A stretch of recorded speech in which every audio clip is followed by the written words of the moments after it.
कुमार। इस वीडियो में हम भारतीय राष्ट्रीय आंदोलन का अध्ययन करेंगे। तो हम देखेंगे कि हम भारतीय राष्ट्रीय आंदोलन का अध्ययन 1947 तक पढ़ेंगे कि भारतीय राष्ट्रीय आंदोलन के अंतर्गत क्या क्या घटनाएं रखी जाती हैं। जैसा कि आप जानते हैं टॉपिक जो है बहुत महत्वपूर्ण टॉपिक है, तो इसके बारे में आपको बहुत भली भांति बहुत फुर्सत से आपको पढ़ना है। तो आइएगा, समय न गवाते हुए हम स्टार्ट करते हैं आज के लेक्चर को। तो जैसा कि आप देखते हैं हेडिंग में आपके पढ़ा है भारतीय राष्ट्रीय आंदोलन, ये आपको ध्यान रखना है। तो इसमें भी आपको ध्यान रखना है कि भारत का राष्ट्रीय आंदोलन लंबे समय तक संचालित एक प्रमुख आंदोलन था। इस आंदोलन की औपचारिक शुरुआत 1885 ईसा में कांग्रेस की स्थापना के साथ मानी जाती है, यह आपको ध्यान रखना है। और जब भारतीय राष्ट्रीय आंदोलन चलता है तो कुछ उतार चढ़ाव के साथ यह 15 अगस्त 1947 को पूर्ण रूप से कामयाब होता है, या बोल सकते हैं कि अनवरत रूप से चलता रहता है। 15 अगस्त 1947 को कहना ये चाह रहे हैं कि आपका इससे पहले बहुत सारी ऐसी घटनाएं हुई थी जिनमें आपका भारतीय राष्ट्रीय आंदोलन शामिल था, लेकिन औपचारिक रूप से अगर बात करी जाए तो आपको ध्यान रखना है लेकिन कोई बड़ा स्तर नहीं था, कोई बड़ी संस्था नहीं थी जो सभी भारतीयों का नेतृत्व कर सके। तो आप बोल सकते हैं कि 1885 में एक संस्था बनाई जाती है कांग्रेस, जिसके माध्यम से ऐसा किया जाता है। अब देखिएगा आगे बढ़ते हैं, तो आगे आपको क्या ध्यान रखना है। आगे अगर बात करें भारत के राष्ट्रीय आंदोलन को, तो भारत का जो राष्ट्रीय आंदोलन है उसको 3 भागों में विभाजित किया जाता है। तो कौन कौन से 3 भाग हैं ये आपको ध्यान रखने हैं। तो आपको ध्यान रखना है भारतीय राष्ट्रीय आंदोलन को 3 भागों के अंतर्गत रखा जाता है। तो जिसमें आपको ध्यान रखना है 3 भागों में आपको पहला भाग ध्यान रखना है आपका उदारवादी चरण के नाम से जाना जाता है, और वहीं दूसरा चरण आपको ध्यान रखना है उग्रवादी चरण के नाम से जाना जाता है, जबकि तीसरा चरण आपको ध्यान रखना है गांधीवादी चरण के रूप में जाना जाता है। यह आपको भली भांति ध्यान रखना है। वहीं आपको पता होना चाहिए कि जो उदारवादी चरण है इसकी प्रमुख घटनाएं क्या क्या है या इनका प्रमुख तरीका क्या है। तो इनका मुख्य उद्देश्य होता है कि ये चाहते हैं कि जो भारतीयों पे जो अत्याचार हो रहा है, जो कानून के माध्यम से अत्याचार हो रहा है, उसमें सुधार किया जाए। मतलब ये इनका मेन पर्पज यही था कि भारतीयों के लिए जो कानून है उनमें कुछ सुधार करने की आवश्यकता है। उदारवादी चरण में इस तरह की घटनाएं हम देखेंगे। और इनका तरीका जो होता है वो आपको ध्यान रखना है अनुरोध पत्र और प्रतिवेदन के माध्यम से। अनुरोध पत्र का मतलब है एप्लीकेशन देते थे ये, और प्रतिवेदन का मतलब क्या है आपका समय समय पर उन चीज़ों को बार बार दोहराते रहते थे, ये आपको ध्यान रखना है। और इनका जो तरीका होता था वो कैसे होता, औपचारिक होता था। औपचारिक का मतलब है जिसमें कोई भी हिंसा का कार्य नहीं करते थे, कोई भी ऐसा विरोध वाला काम नहीं करते थे जिससे कि अंग्रेजों को बुरा लगे, ये आपको ध्यान रखना है। उनकी इच्छा पे डिपेंड करता था कि उन्हें अगर लग रहा है कि ये बात सही कह रहे हैं तो सुधार कर लें, और नहीं लग रहा है तो ना करें, ठीक है। और जबकि आप देखते हैं कि फिर ऐसा ही होता है, तो आपको इसमें प्रमुख नेता पूछे जाते हैं कि उदारवादी चरण के अंतर्गत कौन कौन से नेता आप रख सकते हैं, ये आपको ध्यान रखना है। तो आप कौन कौन से नेता उदारवादी चरण के अंतर्गत रख सकते हैं, तो आपको ध्यान रखना है जिसमें फिरोज शाह मेहता आपको ध्यान रखना है, बदरुद्दीन तैयब जी, दादा भाई नौरोजी और गोपाल कृष्ण गोखले जी, ये आपको ध्यान रखना है। ये प्रमुख नेता हैं जिनके बारे में आपको ध्यान रखना है, ठीक है। और इसी तरह से अगर बात करें उग्रवादी चरण की, तो उग्रवादी चरण में आपको क्या ध्यान रखना है। तो उग्रवादी चरण में आपको ध्यान रखना है कि इनका उद्देश्य था स्वराज का उद्देश्य। स्वराज का उद्देश्य मतलब है कि भारतीय इतने सक्षम है कि वो अपना राज्य स्वयं चला सकते हैं, ठीक है, यानी अपना शासन जो है उसमें स्वयं भागीदारी ले सकते हैं, उसको संभाल सकते हैं, ये आपको ध्यान रखना है। यानी जो स्वदेशी चीज़ें हैं उनको इसमें बढ़ावा दिया जाता है, ये आपको ध्यान रखना है। इनका उद्देश्य जो होता है, तरीका जो होता है वो आपको ध्यान रखना आक्रामक होता है, और बहिष्कार करना इनका प्रमुख लक्ष्य होता है, ये आपको ध्यान रखना है। यानी उग्रवादी चरण के अंतर्गत आपको ध्यान रखना है इसमें वो नेता होते हैं जो आपके बोल सकते हैं एक तरह का युवा होते हैं, ठीक है। तो ये क्या करते हैं, इनका तरीका ये होता है कि प्रार्थना पत्र के माध्यम से कुछ भी नहीं होगा, ये देश हमारा है, तो इस देश में हम क्या करेंगे, अपना शासन खुद संभालने में सक्षम है, ये आपको ध्यान रखना है, ठीक है। तो अब अंग्रेज जब इनकी मांगे नहीं मांगते थे तो ये उनके लिए बहिष्कार और आक्रामक संघर्ष भी किया करते थे, ये आपको ध्यान रखना। आक्रामक संघर्ष का मतलब है कि जैसे कि आपने देखा भगत सिंह जी, लाला लाजपत राय जी, गोपाल आपके बाल गंगाधर तिलक जी, ठीक है, आपको ध्यान रखना है। अरविंदो घोष जी, तो ये सब क्या है, आपके क्रांतिकारी नेता ही हैं, ये आपको ध्यान रखना है। यानी उग्रवादी चरण के अंतर्गत इन्हें रखते हैं, ये आपको ध्यान रखना है। इसमें प्रमुख नेता आपको ध्यान रखने हैं, ठीक है। तो आपसे कभी कोई पूछा जाता है कि लाल वाल पाल गुट से आप क्या समझते हैं, तो आपको ध्यान रखना है, बाल का मतलब होता है बाल गंगाधर तिलक, पाल का मतलब होता है बिपिन चंद्र पाल, और जबकि लाल का मतलब होता है लाला लाजपत राय जी। ये आपको ध्यान रखना है। और इसी तरह से आपको दूसरे आपको महान व्यक्ति ध्यान रखने हैं, अरविंदो घोष जी। तो ये आपको ध्यान रखना है, ये आपके, ठीक है, उग्रवादी चरण के अंतर्गत रखे जाते हैं। अब बात करते हैं आपका जो चौथा चरण है, सॉरी तीसरा जो चरण है, तीसरे चरण में आपको ध्यान रखना है, ठीक है, आपका गांधीवादी चरण। तो गांधीवादी चरण का मतलब क्या है, इसमें गांधी जी बैक होते हैं, यानी गांधी जी, ठीक है, साउथ अफ्रीका से भारत वापस आ जाते हैं, आपको ध्यान रखना है।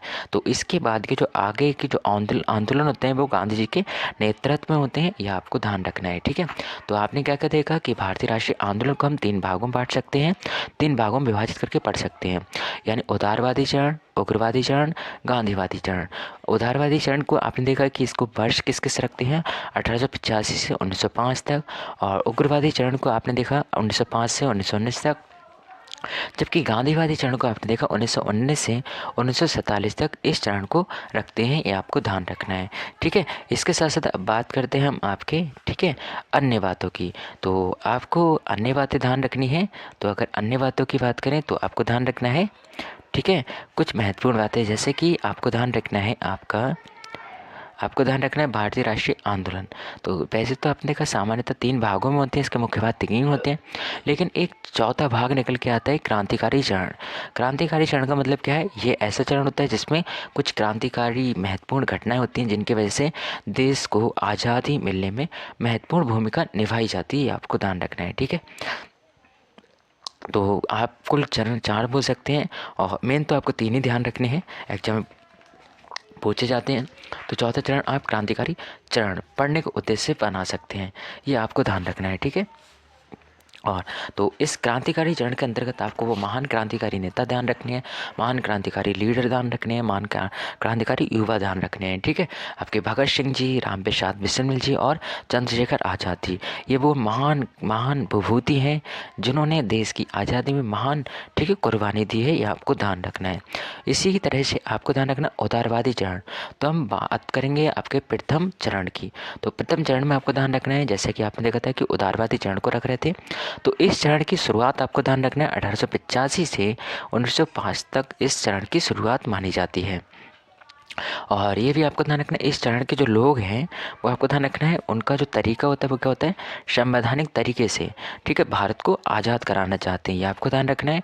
यानी उदारवादी चरण है, इनका एक तरह का फॉर्मेलिटी वाला तरीका होता है, यानी फॉर्मल तरीका होता है, ये आपको ध्यान रखना है, यानी औपचारिक तरीका होता है। ये चाहते हैं कि भारत आज़ाद तो हो, लेकिन संवैधानिक तरीके से, यानी अंग्रेजों ने जो संविधान बना रखा है, जो कानून बना रखे हैं, उन कानूनों के माध्यम से भारत में, ठीक, कुछ सुधार होने चाहिए, उनके माध्यम से हल्के हल्के भारत इस लायक हो जाए कि वो, ठीक है, अपनी आज़ादी को, ठीक है, संभाल सके। तो ये चाहते थे कि संवैधानिक तरीके से भारत आज़ाद हो, ये आपको ध्यान रखना है, यानी जो आपके कायदे होते हैं उनके आधार पे। आपको ध्यान रखना है, इस वर्ग के जो नेता थे वो प्रमुख अपना अस्त्र प्रार्थना पत्र को मानते थे, ठीक है, ये आपको ध्यान रखना है, और अपने अंग्रेजों के सामने अपनी बात रखते थे। और इसमें प्रमुख नेता आपको क्या क्या ध्यान रखने हैं, आपको ध्यान रखना है फिरोज शाह मेहता जी, बदरुद्दीन तैयब जी, दादा भाई नौरोजी और आपके गोपाल कृष्ण गोखले जी, ये आपको ध्यान रखना है। कमेंट बॉक्स में बताना है आपको गोपाल कृष्ण गोखले के बारे में आप क्या जानते हैं। आपको जो गोपाल कृष्ण गोखले के बारे में पता है कमेंट बॉक्स में ज़रूर लिखिएगा, ठीक है। और हम बात करते हैं आपके दूसरा अन्य महत्वपूर्ण तथ्य की। तो आपको ध्यान रखना है, इस समय का जो दूसरा अधिवेशन है, आपको ध्यान रखना है, पहला अधिवेशन कब होता है कांग्रेस का, 1885 में होता है। यह कहाँ होता है, किस जगह होता है, या अगर आपसे पूछा जाए तो आपको ध्यान रखना है किस जगह होता है, आपका बम्बई नामक स्थान पर होता है, ये भी आपको ध्यान रखना है। ये कहाँ पर होता है, आपका बम्बई नामक स्थान पर होता है, ये आपको ध्यान रखना है। किस वर्ष होता है, 1885 में। वहीं दूसरा अधिवेशन आपका ध्यान रखना है 1886 में होता है, और जिसकी अध्यक्षता दादा भाई नौरोजी करते हैं। जिसमें आपके 434 सदस्य शामिल होते हैं और ये स्थान होता है कलकत्ता, जबकि पहला जो स्थान होता है यानी पहले अधिवेशन का बम्बई होता है, ये आपको ध्यान रखना है। इसी तरह से हम बात करते हैं आपके अन्य तथ्य की, ठीक है। तो आपको अन्य तथ्यों में देखो क्या ध्यान रखना है, आपको अन्य तथ्यों में ध्यान रखना है आपको अन्य तत्वों में ध्यान रखना है आपको ध्यान रखना है उदार विचारों की, ठीक है। यहाँ से पढ़ रहे हैं, आपको ध्यान रखना है उदार विचारों की राजनीति को उग्रवादियों ने राजनीतिक भिक्षावृत्ति की संज्ञा दी। आपको महत्वपूर्ण चीज़ का ध्यान रखनी है कि जो उदारवादी विचार थे, इनको जो आपके उग्रवादी नेता थे वो क्या कहते थे, ये राजनीतिक भिक्षा है, ये आपको ध्यान रखना है। राजनीतिक भिक्षावृत्ति इसको कहते थे, मतलब उनके तरीक़ों को ही आपको ध्यान रखना है। इसी चरण में आपको ध्यान रखना है आपका बंगाल का विभाजन होता है, क्योंकि आपने देखा ये जो चरण है ये आपका 1885 से, ठीक है, आपने देखा था कि 1905 तक रखा जाता है, ये आपको ध्यान रखना है 1885 से 1905 तक, ठीक है। तो इस चरण को आपको ध्यान रखना है। इसी चरण के अंतर्गत आपने देखा बंगाल का विभाजन होता है। बंगाल का विभाजन, ठीक है, घोषणा कब की जाती है, 20 जुलाई 1905 को की जाती है। जबकि आपको ध्यान रखना है ये प्रभावी कब होता है, आपका 16 अक्टूबर 1905 को होता है। और आपको ध्यान रखना है आपका जो बंगाल जो आपका विभाजन होता है, तो इसके विरोध स्वरूप आपको ध्यान रखना है एक आंदोलन शुरू होता है, बंगभंग आंदोलन के नाम से इसे हम जानते हैं। महत्वपूर्ण चीज़ आपको ध्यान रखनी है कि इसकी घोषणा 20 जुलाई 1905 को, प्रभावी होता है 16 अक्टूबर 1905 को। और आपको ध्यान रखना है इस दिन को शोक दिवस और राखी दिवस के रूप में मनाया जाता है। राखी दिवस का जो सुझाव है ये आपको ध्यान रखना है रविन्द्रनाथ टैगोर के द्वारा दिया गया था, ये भी आपको भलीभांति ध्यान रखना है, ठीक है। और आपकी बात करते हैं हम आपके, ठीक है, विभाजन रद्द करने की। तो जो आपका बंगाल विभाजन होता है 1905 में, तो ये रद्द कब होता है ये आपसे पूछा जाता है। तो आपको ध्यान रखना है ये जो बंगाल विभाजन है ये रद्द होता है आपका 1911 में। और 1911 में आपको ध्यान रखना है हार्डिंग द्वितीय जो है ये आपका दिल्ली दरबार, ठीक है, आयोजन होता है हार्डिंग द्वितीय। इसका हार्डिंग द्वितीय जो है वो आपका दिल्ली दरबार का आयोजन कराता है, ये आपको ध्यान रखना है। उस वक्त ये वायसराय होता है हार्डिंग द्वितीय। तो 1911 में ये क्या करता है आपका ये घोषणा करता है कि, ठीक है, जो आपका बंगाल विभाजन उसको रद्द करा जाता है। आपको कमेंट बॉक्स में बताना है कि जो बंगाल का विभाजन होता है वो किन किन क्षेत्रों में होता है, उन क्षेत्रों के आपको नाम बताने हैं कि उनको क्या क्या बोलते हैं। तो आपको ध्यान रखना है, अगर नहीं पता है तो पूर्वी क्षेत्र और पश्चिमी क्षेत्र, ठीक है। तो आप साथ साथ आपको जो जो जानकारी पता है आप कमेंट बॉक्स में लिखते रहिएगा, ऐसे मानिएगा जैसे कि आप लाइव पढ़ रहे हैं, ठीक है। और इसी तरह से हम बात करते हैं आपके बंगाल विभाजन की। तो आपको ध्यान रखना है कि बंगाल विभाजन का जो कारण है अंग्रेजों के द्वारा क्या दिया गया था, ये आपको ध्यान रखना है। अंग्रेजों के द्वारा दिया गया था कि एक अपने आप में बहुत बड़ा क्षेत्र है जिसमें जनसंख्या अधिक रहती है, तो इसीलिए अंग्रेजों को यहाँ पर प्रशासनिक कठिनाई होती है। प्रशासनिक कठिनाई का मतलब क्या है, इसका शासन जो है शासन प्रशासन, ठीक है, संभालने में अंग्रेजों को दिक्कत होती है, आपको ध्यान रखना है। तो लेकिन वास्तविक रीज़न क्या था कि ये राष्ट्रवाद को कमज़ोर करना चाहते थे, क्योंकि बहुत सारी घटनाएं भारत देश में जो घटित हो रही थी वो बंगाल वाले क्षेत्र से हो रही थी। यानी जितने भी क्रांतिकारी आंदोलन प्रारंभ हो रहे थे, बड़े बड़े स्तरों पर प्रारंभ हो रहे थे, महान क्रांतिकारी निकल के आ रहे थे, वो सब आपके बंगाल वाले क्षेत्र से निकल के आ रहे थे। तो एक तरह का अंग्रेजों की ये प्लानिंग थी कि ये राष्ट्रवाद को कमज़ोर करना चाहते थे, ये आपको ध्यान रखना है। इसी के साथ साथ ये बांटना चाहते थे, ठीक है, ये आपको ध्यान रखना है। तो यानी इनकी इसी नीति को बोला जाता है फूट डालो और राज करो की नीति, ठीक है, ये आपको ध्यान रखना है। बंगाल विभाजन के विरोध में आपको ध्यान रखना है 7 अगस्त 1905 को, ठीक है, स्वदेशी बंगभंग आंदोलन चलाया जाता है, ये भी आपको ध्यान रखना है, ठीक है। और आपको ध्यान रखना है इसी क्रम में आपको ध्यान रखना है कि आमार सोनार बांग्ला रविंद्रनाथ टैगोर के द्वारा, ठीक है, लिखा जाता है, ये भी आपको ध्यान रखना है। और जो आमार सोनार बांग्ला है ये किस देश का आपको बताना है, किस देश का ये राष्ट्रीय, ठीक है, गान है। कमेंट बॉक्स में लिखना है किस देश का राष्ट्रीय गान आपका आमार सोनार बांग्ला है। और हमारे देश का राष्ट्रगान जो है उसका नाम क्या है ये भी आपको कमेंट बॉक्स में बताना है। तो इसी तरह से हम बात करते हैं आपके नेक्स्ट की। तो आपको ध्यान रखना है 1906 की। तो बात करते हैं 1906 की। तो 1906 में आपको ध्यान रखना है मुस्लिम लीग का गठन होता है। तो आपसे पूछा था कि मुस्लिम लीग का गठन कब किस वर्ष किया गया था, तो आपको ध्यान रखना है 1906 में किया गया था। 1907 में आपको ध्यान रखना है कांग्रेस का एक विभाजन होता है जिसको हम सूरत अधिवेशन के नाम से भी जानते हैं। इसमें आपको ध्यान रखना है कि कांग्रेस का क्या होता है इसमें, ठीक है, विभाजन हो जाता है गर्म दल और नरम दल के रूप में। इसमें आपको ध्यान रखना है प्रमुख नेता जो होते हैं गर्म दल के अंतर्गत लोकमान्य बाल गंगाधर तिलक जी, ठीक है, ये आपको ध्यान रखना है। हैं और इनका प्रमुख नारा जो होता है वो होता है वंदे मातरम। जबकि नरम दल के अंतर्गत जो नेता होते हैं वो आपको ध्यान रखना मोतीलाल नेहरू जी होते हैं, ठीक है, ये आपको ध्यान रखना है। इसी तरह से हम बात करें आपके नेक्स्ट की, तो नेक्स्ट में देखिएगा आपको क्या क्या ध्यान रखना है।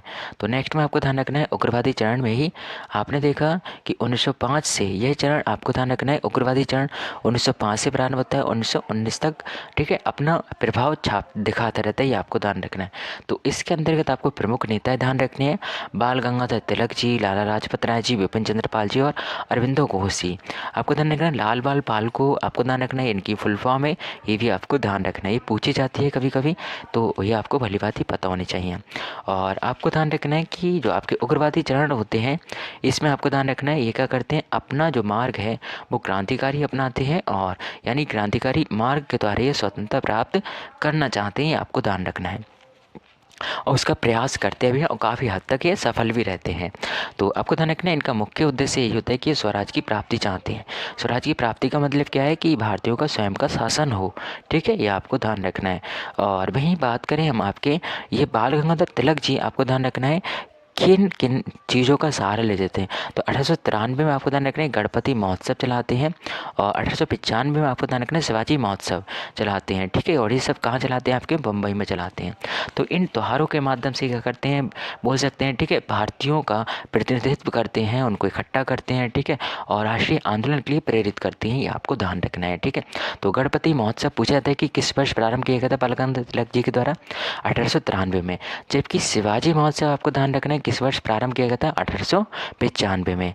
इसी तरह से हम बात करते हैं आपके बाल गंगाधर तिलक की। तो बाल गंगाधर तिलक के बारे में आपको कुछ महत्वपूर्ण बातें ध्यान रखनी है। तो इनकी कुछ पत्रिकाएं आपको ध्यान रखनी है। तो मराठा, केसरी, गीता राष्ट्रीय, ये क्या है, बाल गंगाधर तिलक से संबंधित हैं, ये उनकी रचनाएं हैं, ये आपको ध्यान रखना है। तो अब आपको ध्यान क्या रखना है कि इसी बीच में एक क्रांतिकारी घटना होती है 1897 में, 1893, 1895 आपको ध्यान रखना है। फिर 1897 में क्या होता है कि ठीक है, एक घटना घटित होती है जिसमें दो भाई, आपको ध्यान रखना है, महाराष्ट्र के जो पूना में, ठीक है, दामोदर चापेकर और बालकृष्ण चापेकर, ये क्या करते हैं, आपको ध्यान रखना है प्लेग अधिकारी जो होते हैं आपके, ठीक है, कमिश्नर एम, आपको ध्यान रखना है मिस्टर रैंड और, ठीक है, एम हर्स्ट, या बोल सकते हो यर्स्ट, ठीक है। तो इसके क्या करते हैं भाई दोनों हत्या कर देते हैं। आपको नाम ध्यान रखने, ये नाम बहुत इंपॉर्टेंट है, ये आपसे पूछे जाते हैं, ठीक है, ये भी आपको ध्यान रखना है। दामोदर चापेकर और आपको ध्यान रखना है बालकृष्ण चापेकर, इन्हें चापेकर बंधु कहते हैं, ये आपको ध्यान रखना है, ये प्लेग अधिकारी की हत्या करते हैं, ये भी आपको ध्यान रखना है, ठीक है। तो होता है क्या है, जब ये हत्या करते हैं तो बाल गंगाधर तिलक जी क्या करते हैं, अपनी एक पत्रिका के माध्यम से ये प्रचारित करते हैं कि जिस तरह से, ठीक है, आपको ध्यान रखना है, जिस तरह से शिवाजी ने अफजल की हत्या की थी उसी तरह से आज इन दोनों भाइयों ने, ठीक है, आपको ध्यान रखना है कि मतलब जो ब्रिटिश अधिकारी हैं उनकी हत्या की है, ये आपको ध्यान रखना है, ठीक है। तो मतलब बोल सकते हैं कि ये बहुत ज़्यादा भारतीयों को प्रेरणा देते हैं, तो ये भी आपको ध्यान रखना है, और इसी वजह से ये जेल भी जाते हैं। तो बात करते हैं हम आपके, ठीक है, तो जब ये इस घटना को काफ़ी प्रचारित करते हैं, ठीक है, आपको ध्यान रखना है तिलक जी, और कौन सी पत्रिका का सहारा लेते हैं, केसरी पत्रिका का सहारा लेते हैं। इसमें ये लिखते हैं कि जिस प्रकार शिवाजी ने अफजल की हत्या की थी उसी प्रकार से आज इन दोनों भाइयों ने ब्रिटिश अधिकारियों की हत्या की, तो इसका परिणाम ये निकलता है कि इन्हें, ठीक है, क्रांतिकारी तत्वों को बढ़ावा देना चाहते हैं, ये आपको ध्यान रखना है। और इसी के साथ साथ आपको ये भी ध्यान रखना है, ठीक है, इनमें देखो महत्वपूर्ण चीज़ क्या ध्यान रखनी है और आपको कि गीता रहस्य जो है वो इनकी पुस्तक है। जब ये जेल में होते हैं तो अपनी जेल में ही एक पुस्तक लिख डालते हैं, आपको ध्यान रखना है, यानी गीता पर एक टीका लिखते हैं जिसको गीता रहस्य कहा जाता है, ये आपको ध्यान रखना है। केसरी और मराठा आपको ध्यान रखना है, ये इनके क्या होते हैं, ठीक है, समाचार पत्र होते हैं, यानी पत्रिकाएँ होती हैं, ठीक है, ये आपको ध्यान रखना है। आपको पूछा जाता है कि जो मराठा है, मराठा किस भाषा में लिखा गया, तो आपको ध्यान रखना है मराठा जो है ये आपका अंग्रेजी भाषा का पत्र था, ये भी आपको ध्यान रखना है, ठीक है। तो मराठा पूछा जाता है कि किस भाषा का पत्र था, तो अंग्रेजी भाषा का था। जबकि केसरी आपको ध्यान रखना है मराठी का था, ठीक है, तो ये भी आपको ध्यान रखना है। और बैरेंटाइल जो चरोल होता है, ठीक है, ये आपको ध्यान रखना है, ये आपका बाहर जो आपके बाल गंगाधर तिलक होते हैं, ठीक है, इनसे परेशान होकर इन्हें क्या कहता है, या इन्हें किस नाम से संबोधित करता है कि ये भारतीय अशांति के जनक हैं, यानी भारतीय अशांति के, ठीक है, बोल सकते हैं आपका दूत कहा जाता है, ठीक है, ये ध्यान रखना है आपको। ये पूछता है कि किसने भारतीय अशांति का दूत कहा था बाल गंगाधर तिलक जी को, तो ये भी आपको ध्यान रखना है। इसी के साथ साथ आपको ध्यान रखना है, इसी बीच 1900, ठीक है, आपको ध्यान रखना है 1904 में ब्रिटिश सावरकर ने एक गुप्त सभा की स्थापना की थी, जिसको अभिनव भारत के नाम से जाना जाता है, ये आपको ध्यान रखना है। तो अभिनव भारत की स्थापना ब्रिटिश सावरकर जी के द्वारा की गई थी, ये आपको ध्यान रखना है। कब की गई थी? 1904 में। और 1907 में आपको ध्यान रखना है बारिंद्र घोष जी के बारे में।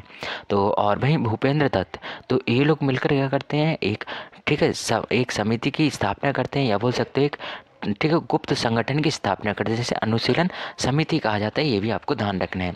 तो इनका उद्देश्य यही होता है कि खून के बदले खून की मांग करते हैं, ये आपको ध्यान रखना है।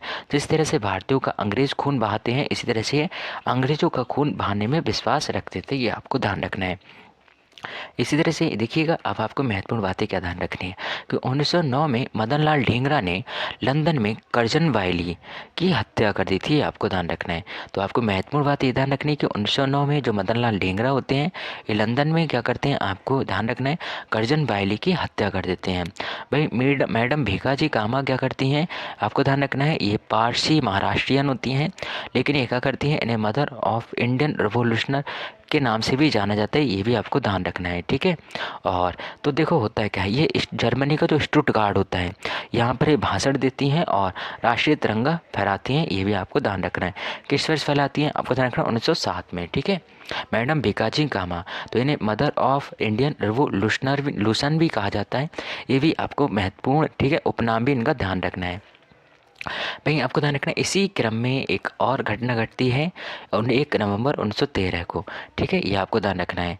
तो 1 नवंबर 1913 को आपको ध्यान रखना, अमेरिका में सैन फ्रांसिस्को नामक स्थान पर गदर पार्टी की स्थापना की जाती है लाला हरदयाल और आपको ध्यान रखना सोहन सिंह भाकना की जी के द्वारा, ठीक है। सोहन सिंह भाकना और लाला हरदयाल जी क्या करते हैं, आपको ध्यान रखना है सैन फ्रांसिस्को में, ठीक है, एक, ठीक है, आपको ध्यान रखना है एक कमेटी या बोल सकते हो एक पार्टी की स्थापना करते हैं, जिसे गदर पार्टी के नाम से जाना जाता है। कब करते हैं, डेट आपको ध्यान रखनी है 1 नवंबर 1913 को, ठीक है। ये महत्वपूर्ण चीज़ें आपको कतई टिप्स पे कर लेनी है और बहुत ही महत्वपूर्ण चीज़ें होती हैं, ये आपको ध्यान रखना है, ठीक है। तो जैसा कि आपने देखा मोहन सिंह भाकना, ठीक है, और लाला हरदयाल 1 नवंबर 1913 को गदर पार्टी की स्थापना करते हैं।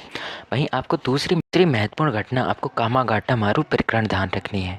तो कामागाटा मारू प्रकरण की घटना आपको ध्यान रखनी है। देखो ये भी बहुत महत्वपूर्ण घटना है, अधिकांशतः एग्जाम में पूछी जाती है। तो आपको ध्यान रखना है ये 1914 में घटित घटना होती है।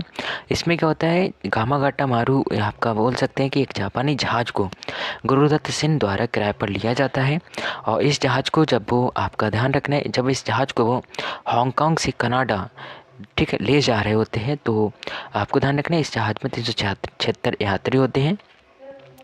जब वो कनाडा पहुंचते हैं तो कनाडा की सरकार इस भारतीय जहाज़ को, ठीक है, प्रवेश करने की अनुमति नहीं देती है, यह आपको ध्यान रखना है, ठीक है। तो होता क्या है कि उन्हें वहाँ से वापस लौटना पड़ता है, और आपको ध्यान रखना है, ठीक है, जब वहाँ से वापस लौटना पड़ता है और ब्रिटिश सरकार ये घोषणा कर देती है कि जहाज़ को सीधा भारत लाया जाए। तो ये क्या होता है कि उन्हें सीधे भारत आना पड़ता है। तो नतीजा ये होता है कि वो भारत सीधे आते हैं, और भारत में भी किस बंदरगाह पे आते हैं पूछा जाता है, तो आपको ध्यान रखना है बजबज बंदरगाह। तो बजबज बंदरगाह पे लाया जाता है, ये आपको ध्यान रखना है। और परिणाम ये निकलता है कि यात्रियों एवं ब्रिटिश सेना के बीच लड़ाई हो जाती है, जिसमें कई यात्री मारे जाते हैं, ये आपको ध्यान रखना है, इसलिए बहुत महत्वपूर्ण घटना है।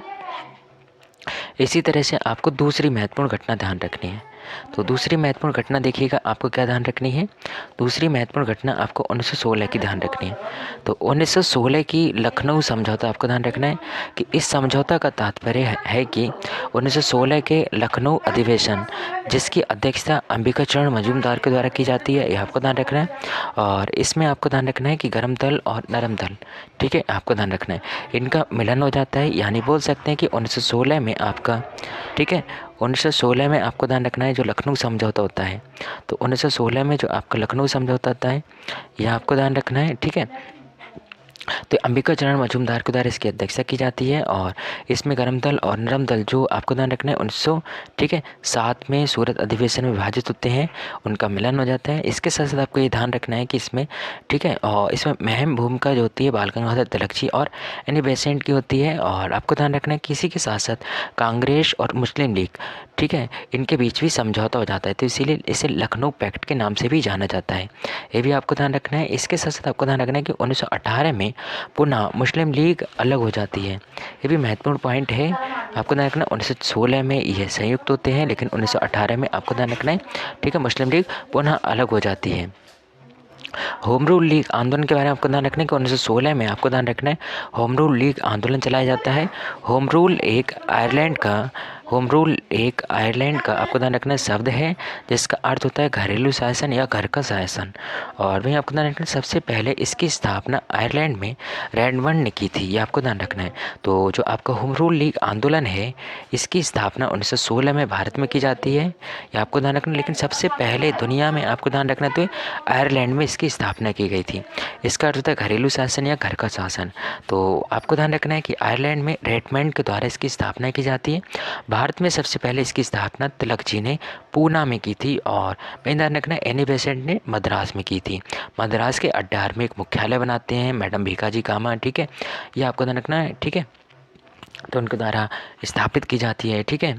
और अगर बात करें हम आपके इसके प्रचार के लिए मतलब होम रूल लीग आंदोलन के प्रचार की अगर बात करें तो इसके प्रचार के लिए एक ठीक है साप्ताहिक पत्रिका कॉमनवेल्थ और एक दैनिक पत्र आपको ध्यान रखना है न्यू व्हील ठीक है, इसके माध्यम से यानी कॉमनवेल्थ और आपको ध्यान रखना है न्यू इंडिया ठीक है, इनके माध्यम से एनी बेसेंट इसका प्रचार प्रसार करती हैं। और ठीक है ये चीज़ आपको ध्यान रखनी है, इसका प्रचार प्रसार कॉमनवेल्थ और न्यू इंडिया के माध्यम से करती है। पूछ देता है कि एनी बेसेंट जो है इनकी रचना का नाम क्या है या इनकी पत्रिका का नाम क्या है, तो कॉमनवेल्थ और न्यू इंडिया आपको ध्यान रखना है। इसी तरह से आपको ध्यान रखना है ठीक है रॉलेट एक्ट के बारे में। तो रॉलेट एक्ट आपको महत्वपूर्ण क्यों ध्यान रखना है ठीक है 1919 में घटित होता है ये घटना, ये आपको ध्यान रखनी है ठीक है। इसके बारे में पूछा जाता है आपसे, तो 1919 में घटित होता है और आपको ध्यान रखना है ये रॉलेट एक्ट जो है इसी के कारण आपको ध्यान रखना है ठीक है जलियांवाला बाग हत्याकांड भी होता है। तो इसे गांधी जी और अन्य क्रांति नेता लोग क्या कहते हैं, इसे बिना अपील दलील का कानून कहते हैं, ये आपको ध्यान रखना है। अर्थात काला कानून के नाम से भी इसे जाना जाता है, ये भी आपको ध्यान रखना है ठीक है। आपसे पूछे कि काला कानून किसे कहा जाता है, तो आपको ध्यान रखना है ठीक है रॉलेट एक्ट को कहा जाता है। और आपको ध्यान रखना है एक सुझाव के आधार पर मार्च 1919 में एक कानून बनाया जाता है जिसे काला कानून भी कहा जाता है। इसे बिना वकील बिना अपील बिना दलील का कानून भी कहा जाता है। जलियांवाला बाग हत्याकांड आपको ध्यान रखना है 13 अप्रैल 1919 को घटित होता है। जलियांवाला बाग जो आपका ठीक है स्थान है ये कहाँ पर पड़ता है, आपको ध्यान रखना है अमृतसर में पड़ता है ठीक है। पंजाब का जो आपका अमृतसर है यहाँ पर यह स्थान पड़ता है, यह आपको ध्यान रखना है ठीक है।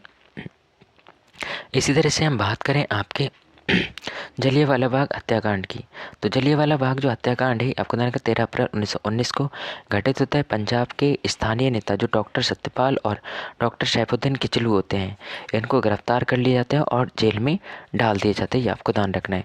गिरफ्तारी से मुक्ति के लिए पंजाब के लोगों ने स्थानीय स्तर पर विरोध करना प्रारंभ कर दिया था, ये आपको ध्यान रखना है। और इसी के साथ साथ आपको देखो महत्वपूर्ण चीज़ दूसरी क्या ध्यान रखनी है, दूसरी महत्वपूर्ण चीज़ आपको ये ध्यान रखनी है कि ये जो सत्यपाल किचलू हैं ठीक है आपको ध्यान रखना इनको गिरफ्तार कर जाते हैं, इसी वजह से इनके विरोध स्वरूप ये आंदोलन आपको बोल सकते हैं या बोल सकते हैं कुछ लोग वहाँ पर मीटिंग करते हैं।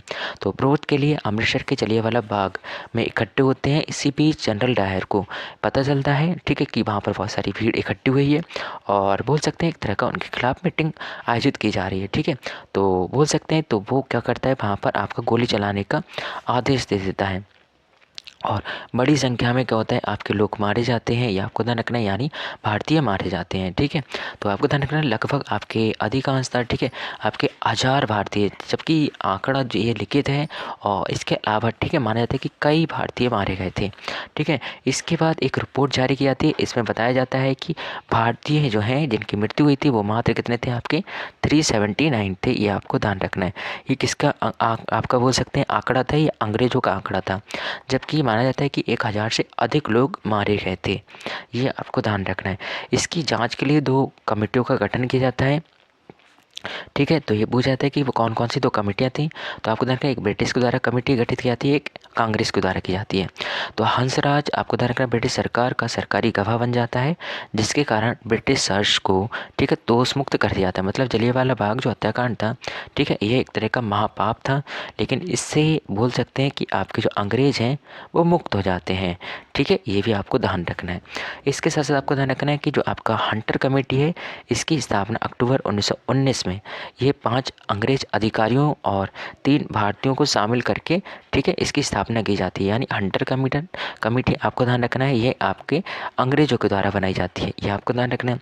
जबकि 3 भारतीय आपको ध्यान रखना है, इसमें जैसे जो आपके 5 भारतीय और ठीक है 5 अंग्रेज और 3 भारतीय हैं, तो 3 भारतीय पूछ लेते हैं कि वो 3 भारतीय कौन कौन शामिल थे हंटर कमेटी में। तो आपको ध्यान है चमन लाल, ठीक है, आपको ध्यान रखना है सीतलवाड़, और इसके साथ साथ आपको दूसरे नाम ध्यान रखने हैं ठीक है साहबजाद और सुल्तान अहमद, और तीसरे नाम ध्यान रखने हैं आपको जगत नारायण। तो जगत नारायण, चिमन लाल, सीतलवाड़, साहबजाद, सुल्तान अहमद, ठीक है, ये 3 भारतीय उसमें हंटर कमेटी में शामिल थे, ये आपको ध्यान रखना है। तो कभी कभी पूछ सकता है कि हंटर कमेटी कितने सदस्य कमेटी थी, तो आपको ध्यान रखना है 8 सदस्य कमेटी थी, जिसमें आपको ध्यान रखना है कि 5 अंग्रेज थे जबकि 3 आपके ठीक है भारतीय थे, ये भी आपको ध्यान रखना है। वहीं भारतीयों के द्वारा एक कमेटी की स्थापना की जाती है, जिसका आपको नाम ध्यान रखना है तहकीकात कमेटी। तो तहकीकात कमेटी की स्थापना 1919 में की जाती है, और किसके द्वारा की जाती है, कांग्रेस के द्वारा इसका गठन किया जाता है, ये आपको ध्यान रखना है। इसकी अध्यक्षता किसके द्वारा की जाती है, मदन मोहन मालवीय जी के द्वारा की जाती है, ये आपको ध्यान रखना है। ठीक है, और इसी के साथ साथ आपको ध्यान रखना है, आपको इसका परिणाम ये निकलता है कि इस रिपोर्ट को अनसुना कर दिया जाता है अंग्रेजों के द्वारा। इसमें आपको ध्यान रखना है कि जो तहकीकात कमेटी है, ठीक है, पूछ लेता है कि इसके सदस्य कौन थे। तो आपको ध्यान रखना है इसके सदस्य आपको ध्यान रखना है मोतीलाल नेहरू, ठीक है, और आपको ध्यान रखना है महात्मा गांधी किसके सदस्य थे, तहकीकात जो कमेटी बनाई गई थी जलियांवाला बाग हत्याकांड पे, ठीक है, बोल सकते हैं अपनी रिपोर्ट प्रस्तुत करने के लिए, तो उसके ये सदस्य थे। और ध्यान रखना है कि गांधी जी, ठीक है, गांधी जी द्वारा असहयोग आंदोलन की शुरुआत की जाती है। इसी के विरोध स्वरूप गांधी जी क्या करते हैं, असहयोग आंदोलन की शुरुआत करते हैं, ये आपको ध्यान रखना है। ठीक है, और आपको ध्यान रखना है कि जो असहयोग आंदोलन है ये पूछा जाता है आपसे कब प्रारंभ किया गया था, तो आपको ध्यान रखना है 1 अगस्त 1920 को। इसी दिन आपको ध्यान रखना है बाल गंगाधर जो तिलक जी हैं उनकी मृत्यु भी हो जाती है, ये भी आपको ध्यान रखना है। ठीक है, तो ये भी आपको ध्यान रखना है, इस तरह की चीज़ें भी आपसे पूछी जा सकती हैं।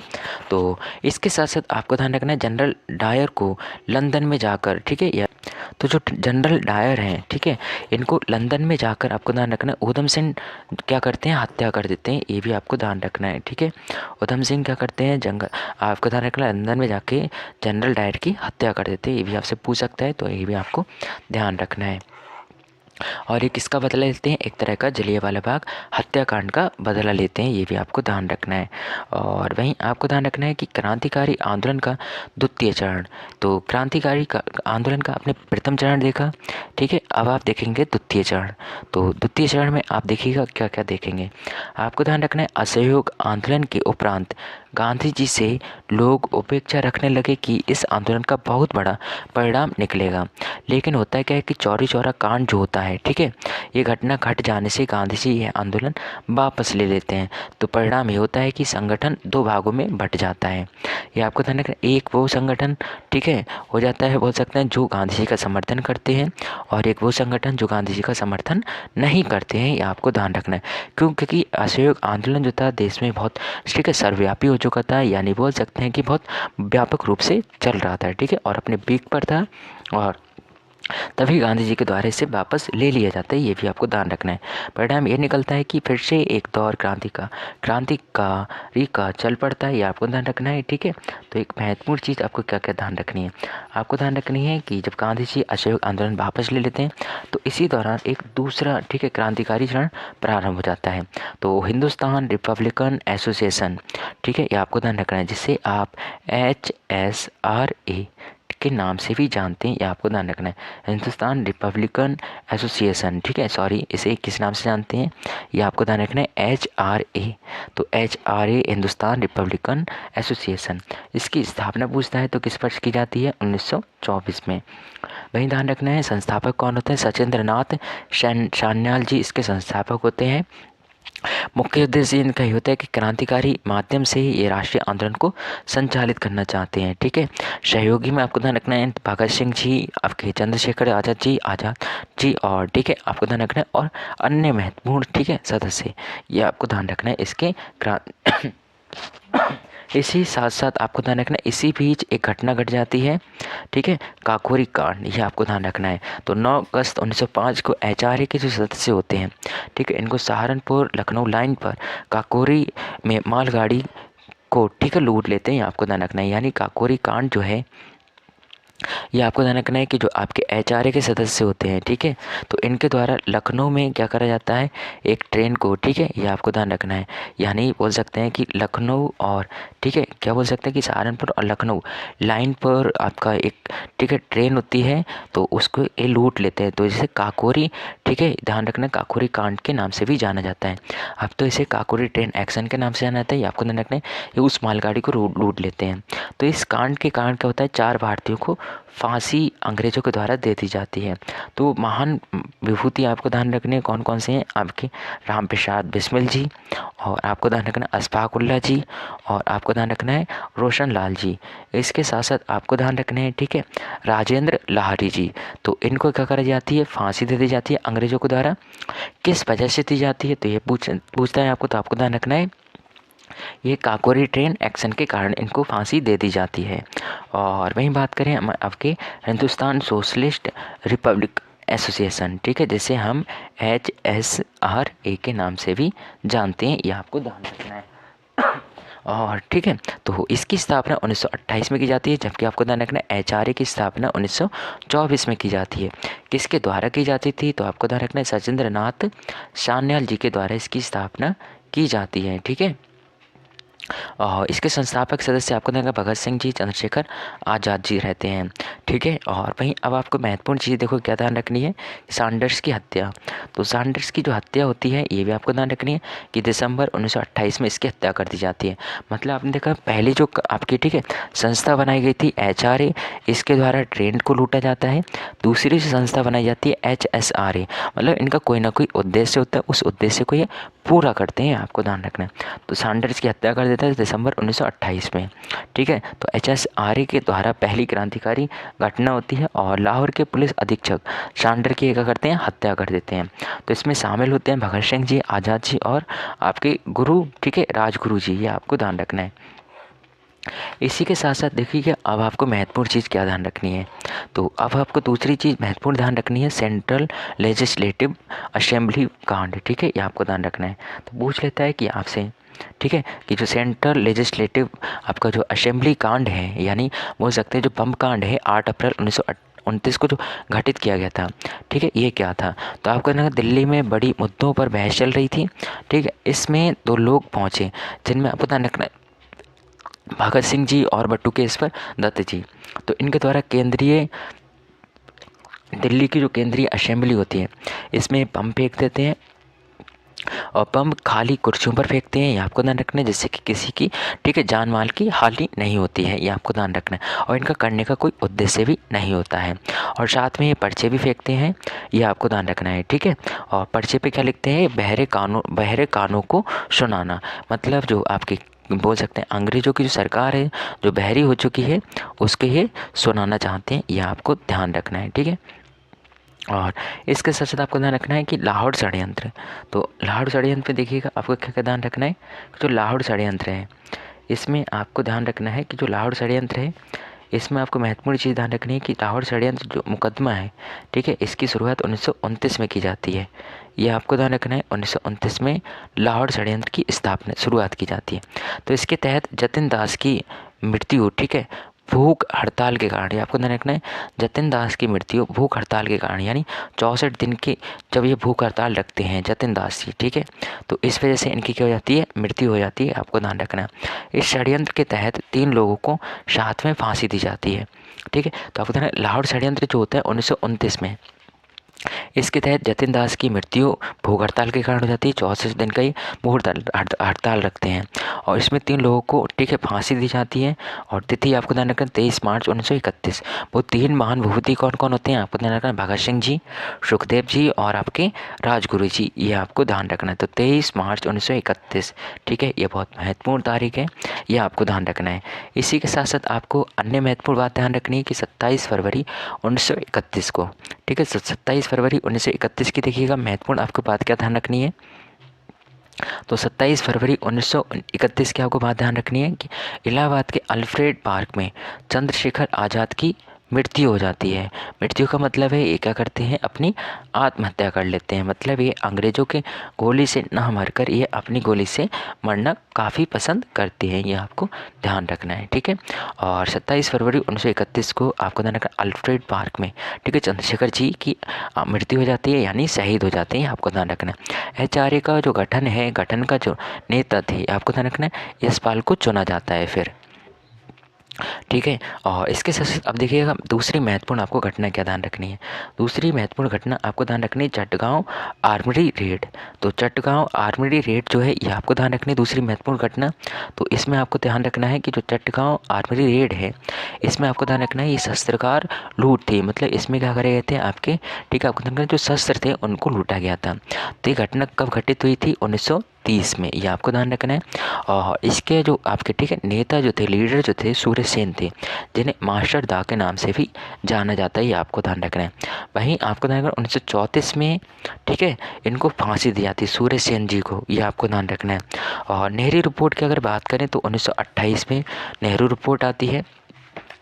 तो इसमें होता क्या है ये आपको ध्यान रखना है कि साइमन कमीशन के बहिष्कार के बाद ठीक है, ये आपको ध्यान रखना है साइमन कमीशन का जब बहिष्कार करते हैं उसके बाद नेहरू की रिपोर्ट आती है, तो आपको ध्यान रखना है। और ठीक है भारत सचिव उस वक्त लॉर्ड बर्किन हेड होते हैं, ये आपको ध्यान रखना है ठीक है। वो क्या करता है एक चुनौती देता है, तो उस चुनौती का ठीक है जवाब देने के उद्देश्य से क्या करते हैं भारतीय लोग, क्या करते हैं एक संविधान बनाते हैं या बोल सकते हैं एक रिपोर्ट तैयार करते हैं ठीक है, यह आपको ध्यान रखना है। मतलब जो बर्किन हेड होते हैं यानी सचिव जो होता है भारतीय सचिव उस वक्त, तो वो क्या करता है भारतीय को चैलेंज देता है कि तुम इतने पढ़े लिखे नहीं हो ठीक है कि तुम अपना कानून बना सको ठीक है।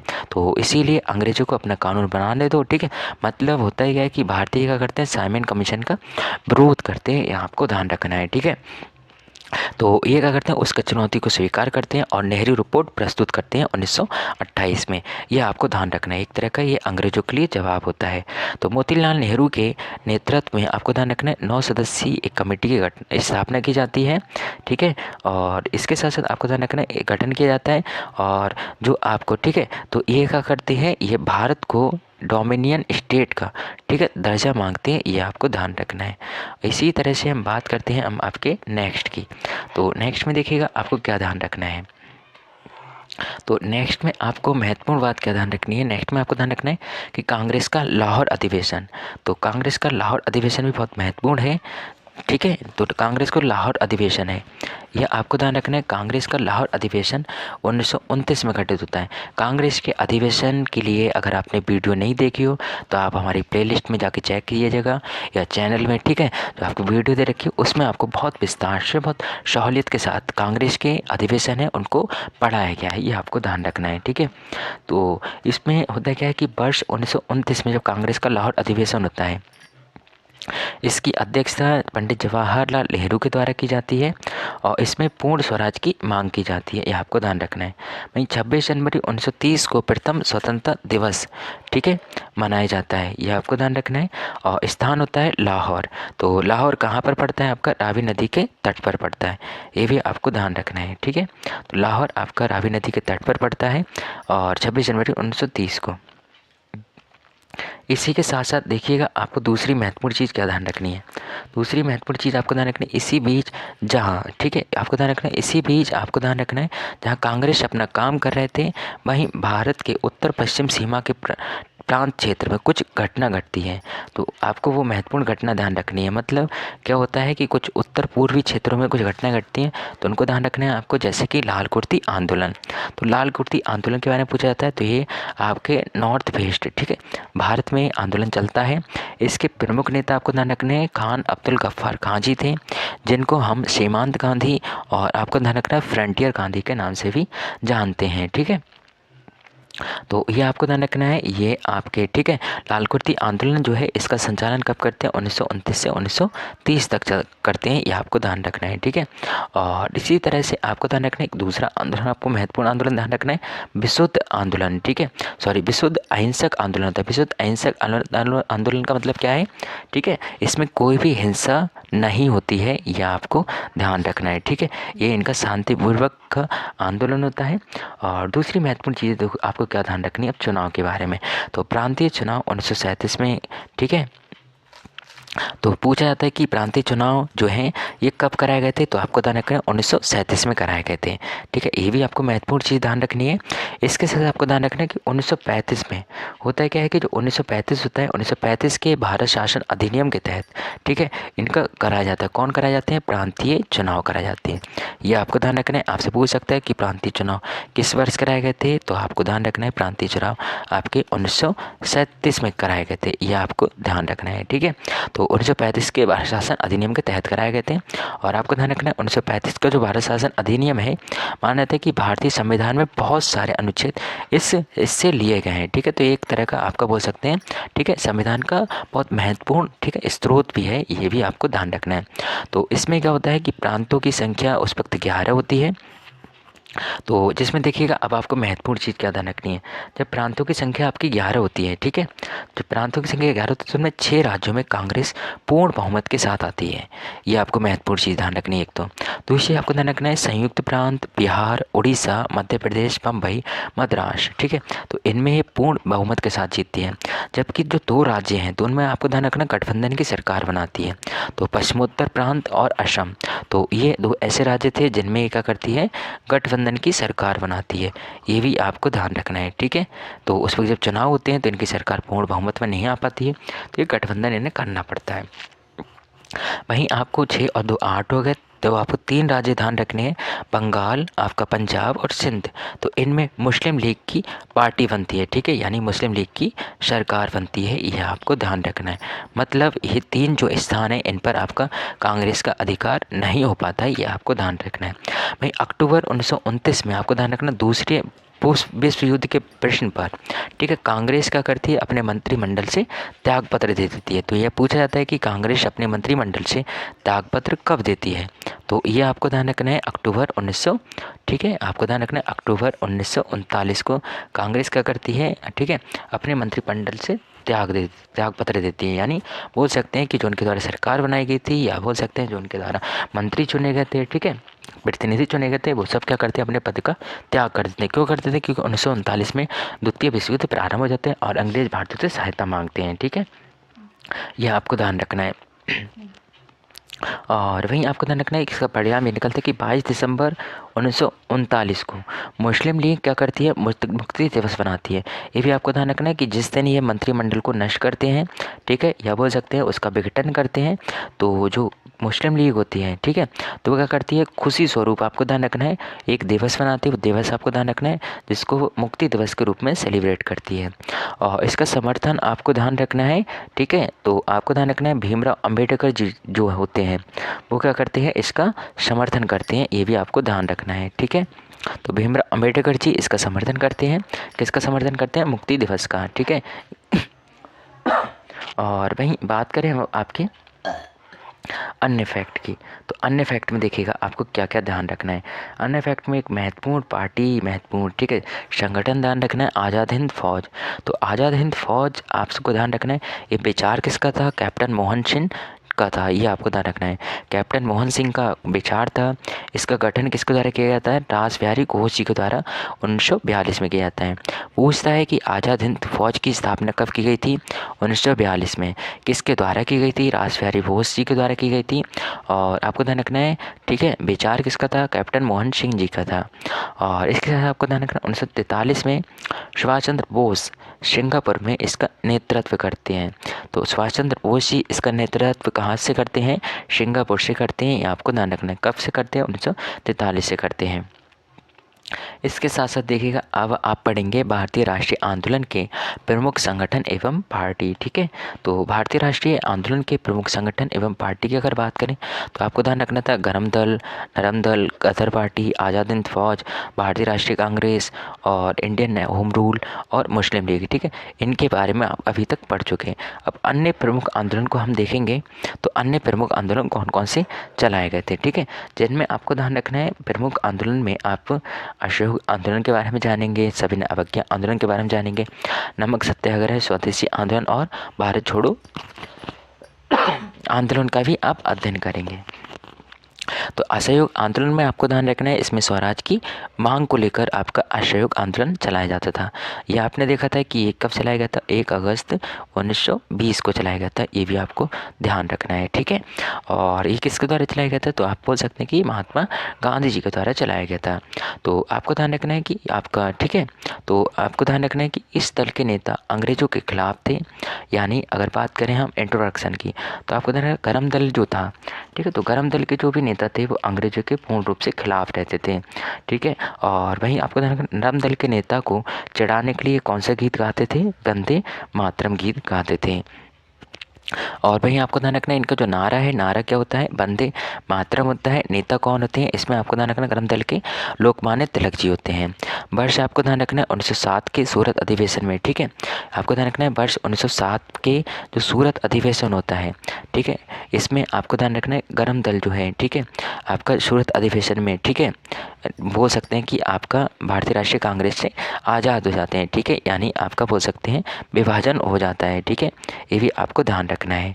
और इसी तरह से अगर हम बात करें आपके प्रमुख नेता की, तो प्रमुख नेता लाल बाल पाल, ठीक है, इनके बारे में आप पढ़ चुके हैं कि लाल बाल पाल का तात्पर्य क्या है। इसी तरह से हम बात करते हैं अब आपके नेक्स्ट की।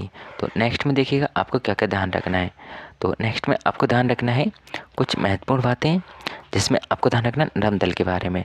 तो जैसे कि अभी आपने इंट्रोडक्शन देखा, अब आप नरम दल का इंट्रोडक्शन देखेंगे। तो नरम दल की आपको बात करनी है। तो नरम दल में आपको ध्यान रखना है, इनका नारा था जनगण मन, उनका नारा था वंदे मातरम गीत। ठीक है, आपको ध्यान रखना। इनके नेता थे मोतीलाल नेहरू जी। और वर्ष 1907 में, ठीक है, सूरत अधिवेशन में इनका भी विभाजन हो जाता है कांग्रेस से। आपको ध्यान रखना, नरम दल और गरम दल के रूप में। इस दल के नेता आपको ध्यान रखना ज़्यादातर अंग्रेज़ों के सहयोगी हुआ करते थे। और इस दल वाले जो अंग्रेज़ों के समर्थन, ठीक है, समर्थक थे, यह आप बोल सकते हैं।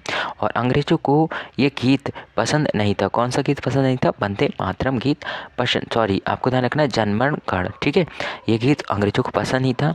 और आपको ध्यान रखना है, ठीक है। और इसके साथ साथ इसके प्रमुख नेता अगर आप बात करें तो